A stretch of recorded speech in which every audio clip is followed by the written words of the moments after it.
fellow booktubers. My name is Lauren. You're watching Dreams Books Courage. And today I'm here with my bestie slash roommate, Joanne. Hi. And today we are talking about the Shadowhunters TV show on Freeform, the new name for ABC Family.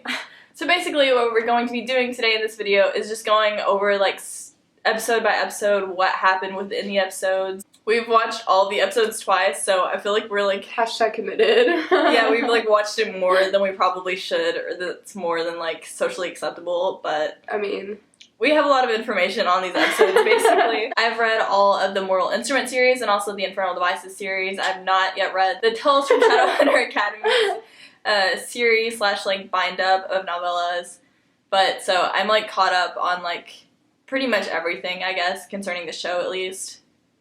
And what have you read? well, you like kind of got me into it. I like always knew it was a series, but I didn't really, I don't know, like read it. But I'm on the 4th book right now. The 3rd book wrecked me. She would stare at me while I was reading certain parts. It was terrible. She already knew. It's great. You just have to get into it. I'm obviously all in now.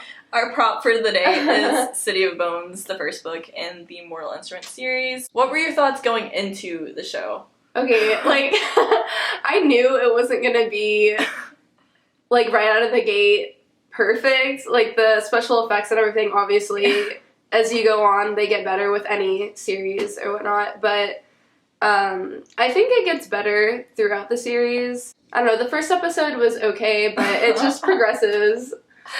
Yeah, whenever I saw the trailer, it just made me cringe so much. But then I, like, watched the behind-the-scenes video for like the making of Shadowhunters, I think it's called, or something like that, and I was like really into it. Like, it looked really good, and then like the first episode came out and I was like, okay, it's alright. Like, my expectations were alright. It's okay.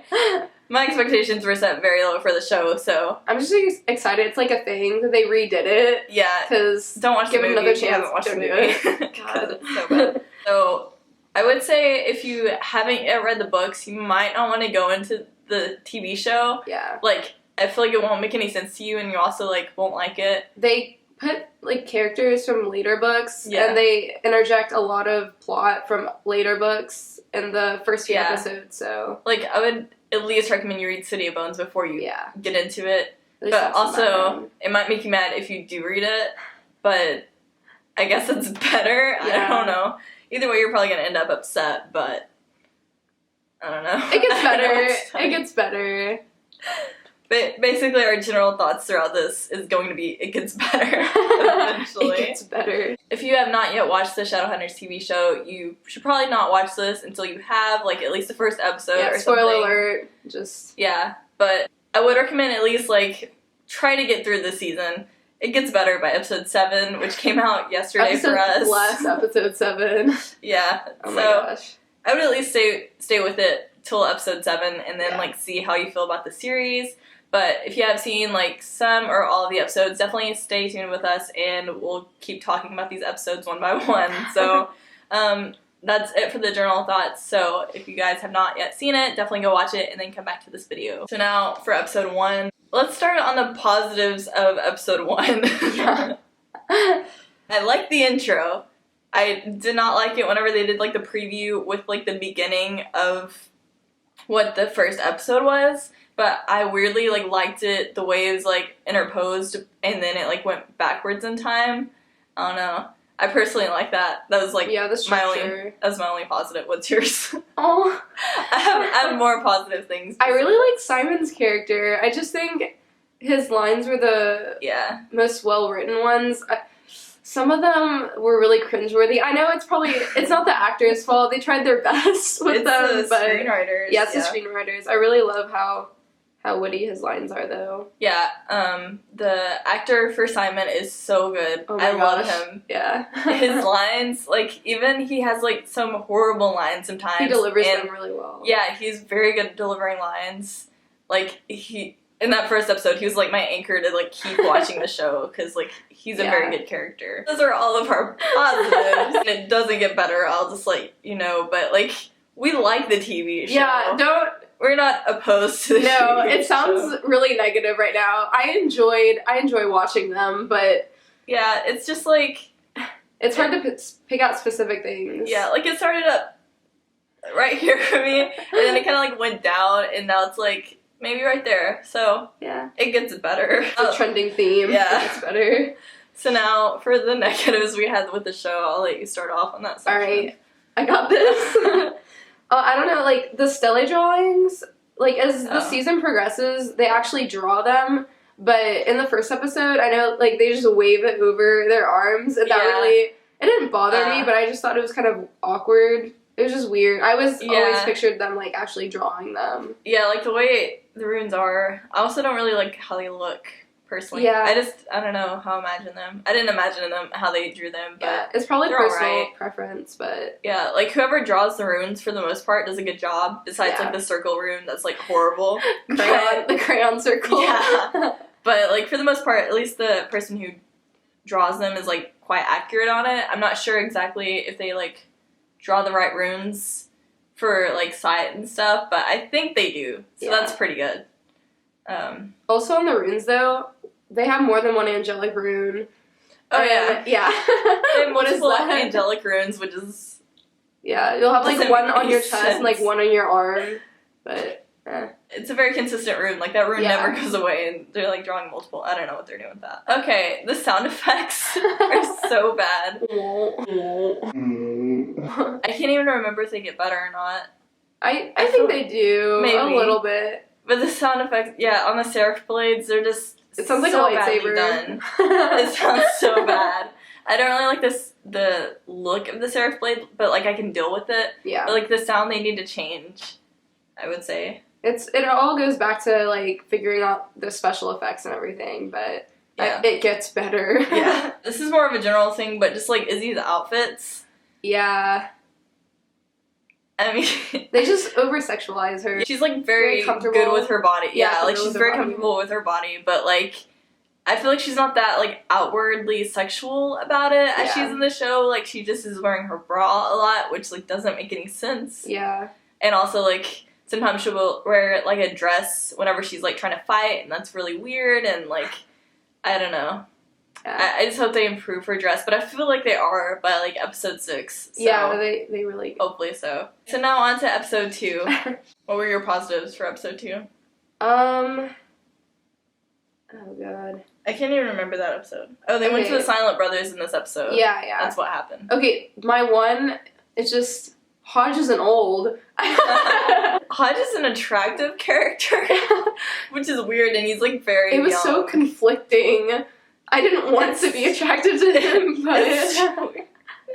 I don't like it. And that circle rune, also. Oh, yeah. Yeah. Is that the episode where... Yeah, that's the episode. Whenever he, like, speaks about the circle, it burns him, and I don't think that ever... Yeah, that definitely doesn't ever happen. But my thing about the circle rune is, like, why is it not drawn on Luke, and why is it not drawn on Clary's mom for some reason? Or maybe it is and that we just haven't seen it, but I feel like that's just, like, a discontinuity. Like, they forgot to draw it on them or something. Hodge's character is very, very different from, like, Luke and also Clary's mom in a lot of ways. If you've read till the end of City of Bones, then you know what I'm talking about. I'm just wondering if it has, like, something to do with that as to the reason as to why, like, Clary's mom and Luke don't have it. That's what I'm assuming, but maybe it is just a discontinuity. I don't know. It's freeform. It's the new name for ABC. Yeah. Izzy's temperament towards Clary in the book, she was really weird. catty. Well, not catty, but she was very terse, I guess you could say. Yeah, she was, like, standoffish. Yeah, but in the show, especially episode 2, she was really, like, comforting to Clary, almost like big sister. Like. Yeah, she was very sisterly to Clary, which, like, my big thing about this show is I just want the characters to make sense as to the Shadowhunter universe. Like, it's okay if, like, different scenes happen in different places, and even if the timeline's, like, a little bit mixed up, but, like, if the characters aren't acting like themselves as they are in the books, like, that doesn't even make sense to me. Like, why would you have a TV show if it's going to be completely different? So, like, Izzy's character, like, I guess it's okay just because she's not mean to Clary for 6 books, but, like, it just felt really weird and, like, just, like, an awkward thing for them to be friends at first to me. Yeah. One thing that I did like about episode 2 was I personally really liked how they did these Silent Brothers. like how their makeup was done and everything. I felt like it really did look creepy. Although I didn't like the whole sword thing, like that scene in general, I didn't really care for. The Silent Brothers makeup was done very well. For Shadowhunters, they're either like really good at like the makeup scenes in general, or they're like really bad. Like they have really bad blood scenes, and it like just not like there's a lot of blood, but just like the blood is drawn badly. But we'll get back to that later. You pointed this out first, the panning scene. Like it was actually like at Pandemonium. It was literally just, like, panning, like, from each character, just the whole entire scene, just panning. It was panning for, like, at least 2 minutes, just, like, straight pan from right to left, like, the entire scene. It was just badly filmed, like, I just don't understand. Like, and I think part of that is because the ABC Family has been, like, such a contemporary sort of place for TV shows. Like, they haven't done fantasy before. Obviously, this is a new thing for them, but, like, the way they're filming, like, sometimes it's good, like, especially if it's just, like, a single shot they're doing, but whenever they, like, try panning or, like, trying to, like, fast forward things or, like, slow down things, like, it just looks really awkward, but, like, I'm not sure if anyone would really notice the panning. Yeah. But, like, to me, it was just, if you notice that panning in episode 2, like, it really noticed. Yeah. Like, it just keeps it's a constant, on going. Just pan. Okay, now for episode 3, what are your positives? Honestly, this is my least favorite episode of all 7 episodes so far that we've seen. Oh, that was one where it started out with Simon, right? Is it? With Simon and Camille. Oh, yeah, it's where Camille comes into play, which is another thing that I don't like. Yeah. I literally just got to her in the books, in book 4. I hadn't met her before this. Yeah. Oh, man. Okay, can we just talk about Raphael's makeup? I'm sorry. Yeah. We don't really have any positives for episode 3. Like, it was just... It was very weird. It was weird. It was weirdly placed. All the scenes were very weird. They're just choppy. Like, the feel of, like, putting all the scenes together in, like, one episode. Yeah. I feel like they were trying to do a lot of things and, like, try to get the plot moving more, but, like, the way they did it wasn't, like, executed very well, I guess. Either way, it was, like, my least favorite episode, so we'll go into the negatives. It was the scene where it was, like, Simon and Izzy, and then it was Clary and Alec, and they were trying to get into Hotel du Mort, or whatever they're calling it in the show, but, like, they never met up to, like, talk about their plans. They were just like, oh, well, they're gonna meet us here, and, like, but those characters never met up. There was, like, no way for them, or... In the show, they didn't show us how that happened, how they got there at the same time. Quite confusing. Yeah, especially if you haven't read the book. Like, it would have been very confusing. Also, vampires can stop time in this show. She just snaps her fingers. Yeah, that's like a warlock thing, if anything. And whenever I watched the episode, I hadn't met Camille yet, so I thought she was a warlock at first. Yeah, she acts like one. Yeah. And you honestly don't even know the character of Camille until book 4. Yeah. So they're adding a lot of characters. I kind of feel like they just, like, gave them a character list of characters throughout the Shadowhunter world, and they're just, like, going off of them. Yeah. I don't know how many people actually read this book out of the people who are, like, writing it. Obviously someone did, but, like, I don't know. There's a lot of discontinuities, and the order in which, like, things happen is weird. And I just feel like Cassandra Clare is really good at, like, putting a story together in the right order whenever it needs to happen. So I know they just kind of want to, like, do something a little bit different with the show, but, like, maybe just, like, keep with the timeline more to, like, make it make sense. I don't know. Yeah. Today I'm with my roommate / bestie, Joanne. Hi.